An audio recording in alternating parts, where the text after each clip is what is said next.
Good evening students. आज हम class 10 history age of industrialization की बात करें।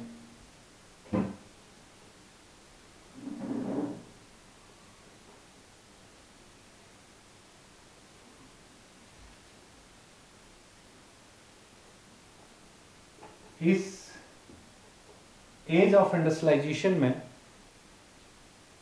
Industrialisation means use of machines. इसलिए चैप्टर वाइज टॉपिक का नाम मशीनी युग या मशीनी क्रांति कह सकते हैं आप।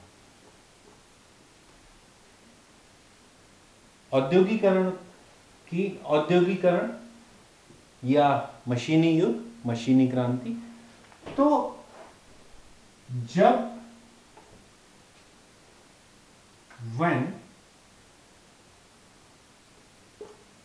machines were used or machines were introduced, then how production was being carried out. We are using machines here, production. It means when machines were used, we started to produce goods. But before the introduction of machines, how production was being carried out? आज मशीनें हैं, मशीनों से हम सामान तैयार कर रहे हैं, लेकिन मशीनों से पहले भी तो सामान तैयार होता था। वो कैसे होता था और वो क्या था? तो मशीनों से पहले means before the age of industrialisation.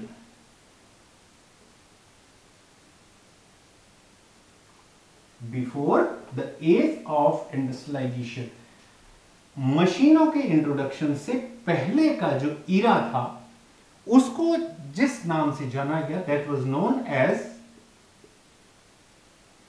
Proto industrialization. उस समय को कहा गया proto industrialisation.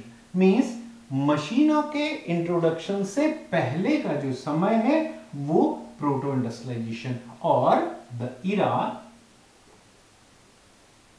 Before introduction of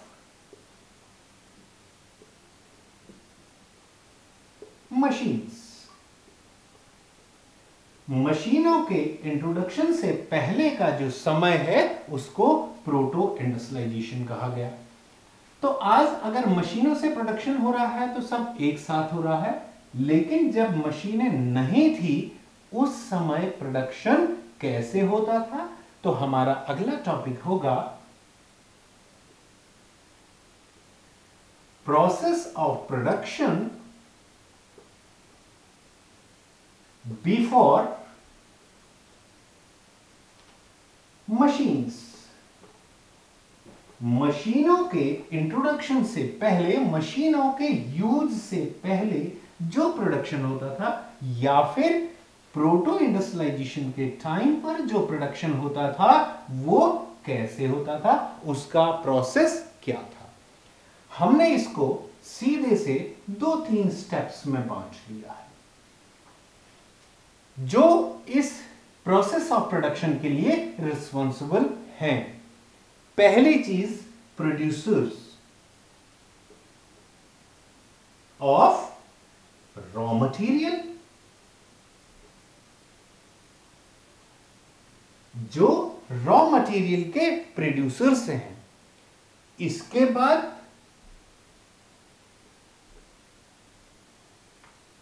supplier, जो इस सामान की सप्लाई करेंगे, और तीसरा फाइनल मर्चेंट।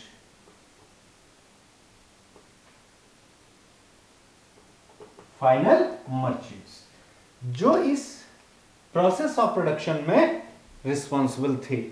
कैसे ये काम होता था? मशीनों के इंट्रोडक्शन से पहले जब मशीनें नहीं थी तब भी प्रोडक्शन होता था, वो कैसे होता था? हम इस सिस्टम को थोड़ा सा एक इंट्रोड्यूस करें। पहली चीज, पीजेंट्स और फार्मर्स प्रोड्यूस्ड कॉटन, किसान ने कॉटन प्रोड्यूस किया, खेती बाड़ी कॉटन प्रोड्यूस किया किसान ने, और इस कॉटन को बेच दिया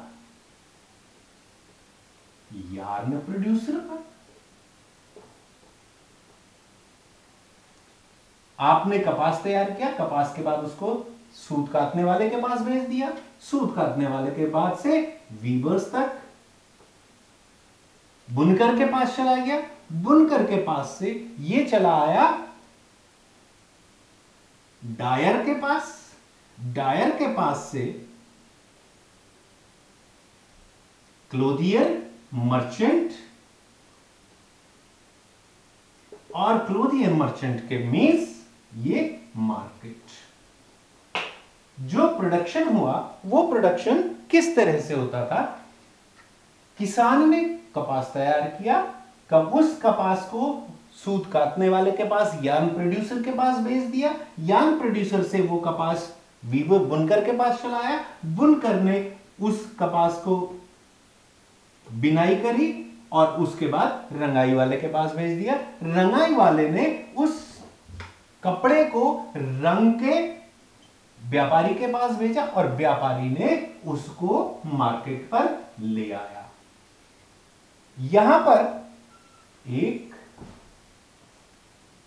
2 3 और 4, इस प्रोडक्शन में हम 4 लोग रिस्पॉन्सिबल हैं, 4 लोग डिपेंडेंट हैं।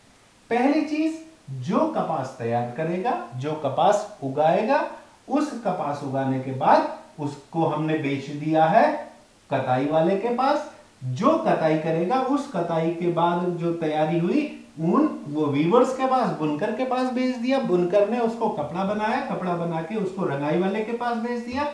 मींस यहां पर आपके पास गुड्स तैयार हुआ और आपने व्यापारी को मार्केट में दे दिया। व्यापारी को दिया का मतलब अब आपका कपड़ा यहां पर रेडीमेड अवेलेबल है। यहां पर हम चारों लोग इंडिपेंडेंट हैं।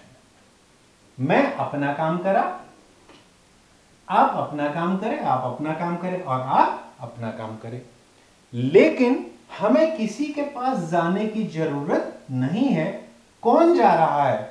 यहां हमसे कपास लिया और प्रोड्यूसर के पास आया, प्रोड्यूसर के पास से वीवर्स के पास गया, वीवर्स के पास से डायर के पास गया, डायर के पास से।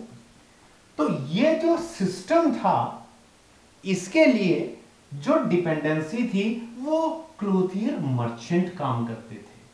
व्यापारी लोग आपसे सामान खरीदा, अगले को बेचा, आगे से खरीदा, अगले को बेचा, अगले से खरीदा, अगले को। ये एक चेन सिस्टम बनी हुई है। ये एक चेन सिस्टम बनी हुई है। इस चेन सिस्टम की जो सबसे प्लस पॉइंट है, इस चेन सिस्टम का जो प्लस पॉइंट है, किसी भी बीच वाले शख्स को आप निग्लेक्ट नहीं कर सकते। चाहे आप कपास उत्पादक को हो, चाहे आप बुनकर को हो या डायर को, किसी भी शख्स को बीच में से मिस नहीं कर सकते हैं। इसका means you have to develop relation. न तो आप मिस कर सकते हैं और न ही हम आपसे रिश्ता बिगाड़ सकते हैं। तो यहां पर सबसे बड़ी जो बात थी, इस प्रोटो इंडस्ट्रियलाइजेशन पर हम लोग एक दूसरे के ऊपर डिपेंड थे, इसलिए हमें आपसे रिश्ता मेंटेन रखना होता था। यदि ये चीज ना करें, मैं आपसे रिश्ता ना बनाऊं, तो क्या आप मेरे कपास को खरीदेंगे? यदि बुनकर आपसे रिश्ता बिगाड़ ले क्या आपका जो सूत है, तागा है, वो कपड़े के रूप में कन्वर्ट हो जाएगा? यदि एक डायर, रंगाई वाला आपसे रिश्ता बना बिगाड़ दे, तो क्या आप रंगे हुए कपड़े, कलरफुल कपड़े यूज कर पाएंगे? नहीं। इसलिए बहुत ज्यादा जरूरी था, इस चेन में हर एक कड़ी अपनी जगह महत्वपूर्ण है, किसी को भी आप यहां पर को किनारे नहीं कर सकते हैं। ये इसका प्लस पॉइंट था। इसलिए जब हम एक दूसरे के ऊपर डिपेंड हैं इस प्रोटो इंडस्ट्रियलाइजेशन में,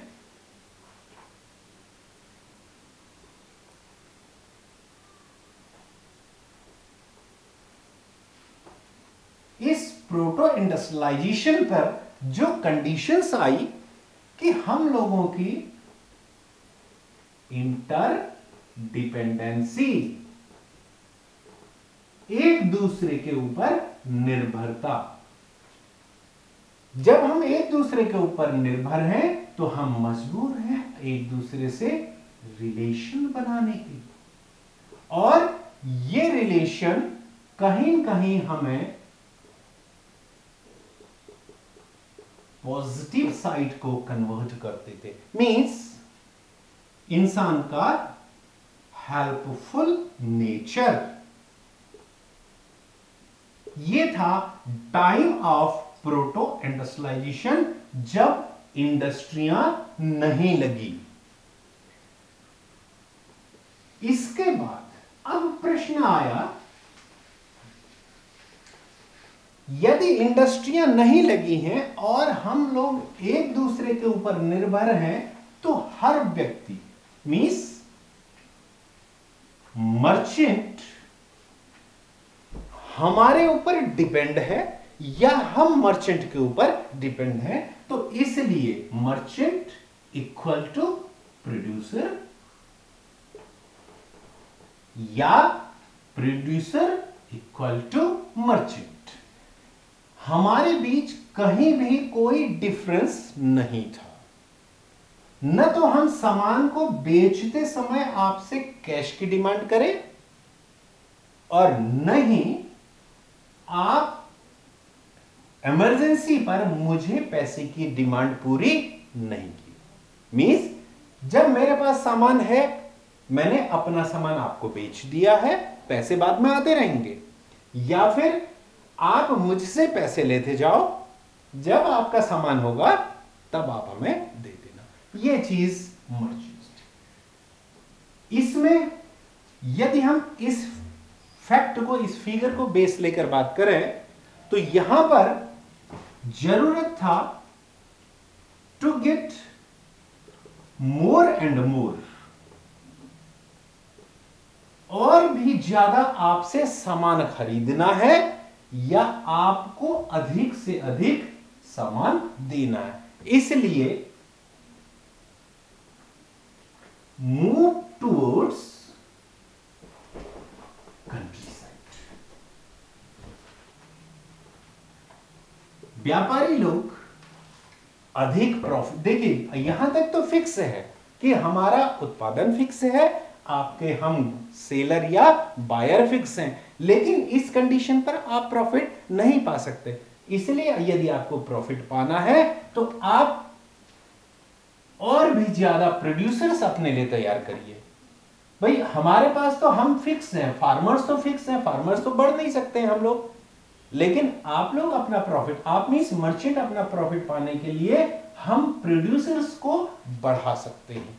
यह था प्रोटो इंडस्ट्रियलाइजेशन।